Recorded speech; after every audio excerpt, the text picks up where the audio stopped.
Oom, waar komen wij vandaan? Stel je eens voor, het is een warme zomeravond. Je ligt gezellig onderuit met je vrienden onder een sterrenhemel. Een knetterend kampvuur warmt jullie op. Terwijl je oom jullie een spannend verhaal begint te vertellen dat je nooit meer zal vergeten. Dat klinkt cool, toch?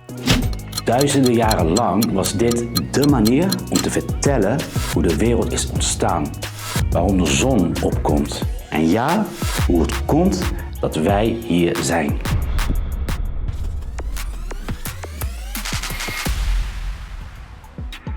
Ik ben Jean-Erik en dit is jouw flashback over de oorsprong van alles. Nu hebben we YouTube om verhalen door te vertellen. En daarom vertel ik jou in deze video waar wij vandaan komen.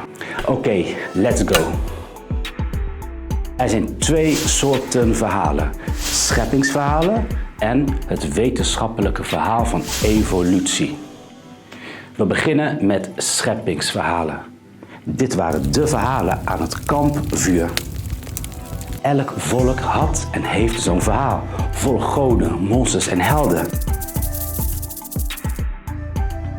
In onze cultuur kennen we bijvoorbeeld het verhaal van Adam en Eva. Dit verhaal staat in de Bijbel en in de Koran. Misschien ken je het wel. Onze wereld was ooit perfect, maar 1 keuze veranderde alles. Uit het niets schiep God licht, land, water en leven.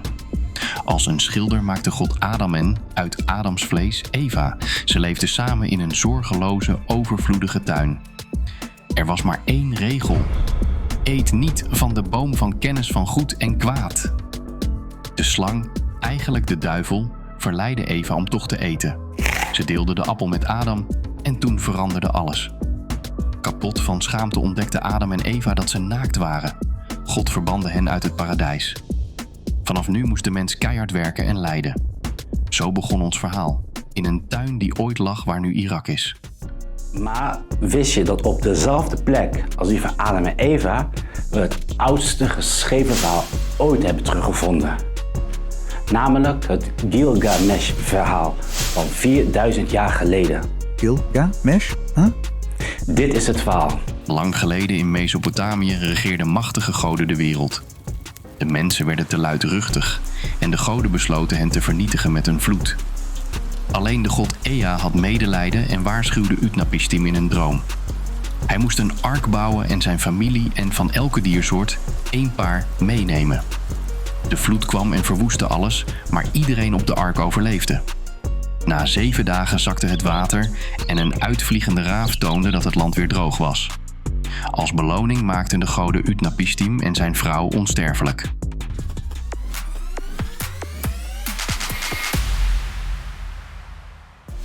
Oké, waarom waren deze verhalen zo belangrijk? Nou, ze hielden samenlevingen bij elkaar als superlijn. Want denk eens na. Als je weet dat jouw familie en vrienden zijn uitgekozen door de goden, dan ben je toch extra trots. Je respecteert je koning dan nog meer. En je vecht harder voor hem.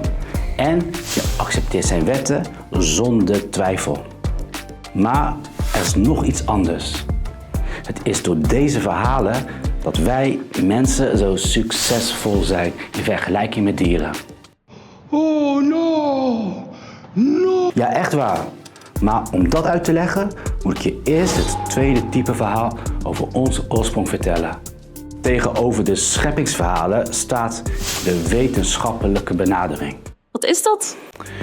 Dat is het verhaal van de evolutie. Hoe wij mensen zijn ontstaan door natuurlijke selectie. Darwins evolutietheorie uit de 19e eeuw botst met scheppingsverhalen omdat Darwin zegt dat soorten niet altijd hetzelfde zijn gebleven.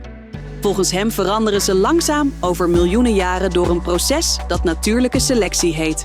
Dit betekent dat de dieren en planten die het beste zijn aangepast aan hun omgeving, overleven en zich voortplanten.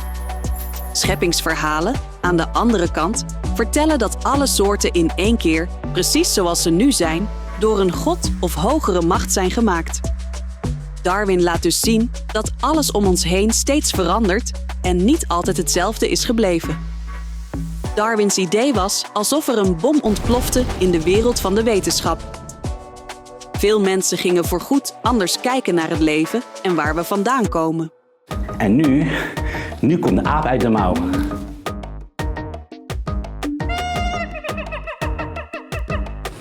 Als je uitgaat van natuurlijke selectie, dan zijn het juist die scheppingsverhalen die ons tot winnaars hebben gemaakt. Ligt dat in Zuid?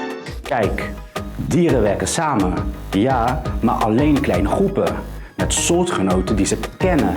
Maar wij mensen, wij kunnen met miljoenen onbekenden samenwerken. Puur omdat wij in dezelfde verhalen geloven. Scheppingsverhalen zijn dus niet zomaar verhalen.